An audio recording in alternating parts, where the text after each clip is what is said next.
Restricting movement of people to prevent the spread of disease has been used for thousands of years, long before the cause of infectious diseases was understood. The book of Leviticus in the Bible refers to restrictions for leprosy, and the word quarantine derives from the 40 days used to try and prevent spread of the Black Death in the 14th century. Ships were routinely quarantined to prevent the spread of infections, including cholera. But the scale of the quarantine restrictions in China is unprecedented. In this step, we will look at the science behind quarantine. There is always a period of time between acquiring an infection and beginning to show symptoms. That period is known as the incubation period.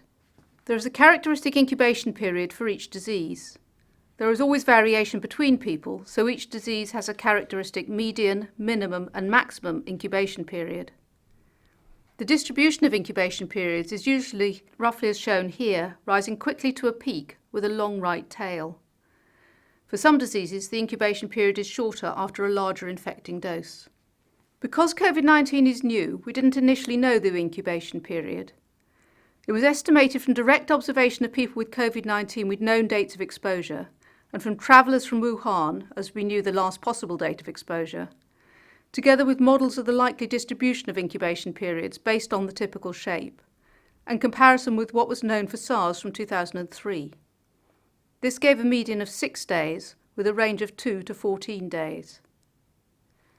This tells us how long we would need to wait to know if someone is going to develop COVID-19 after exposure, and forms the basis for the duration of quarantine for travellers. But another important consideration is, when is someone infectious? Remember, the incubation period is the time between acquiring an infection and beginning to show symptoms. There is also a period of time between acquiring an infection and becoming infectious, that is, when you can transmit to someone else. A key question was at what point someone with COVID-19 becomes infectious. Was it only after developing symptoms, like in SARS, or could they transmit before developing symptoms? Studies in Germany and in China have shown that people whose only contact with COVID-19 was with patients during the incubation period can get the disease. So transmission can happen during the incubation period. Transmission can certainly happen from those with symptoms, and is probably more likely in those with more severe symptoms, accounting for the spread to healthcare workers.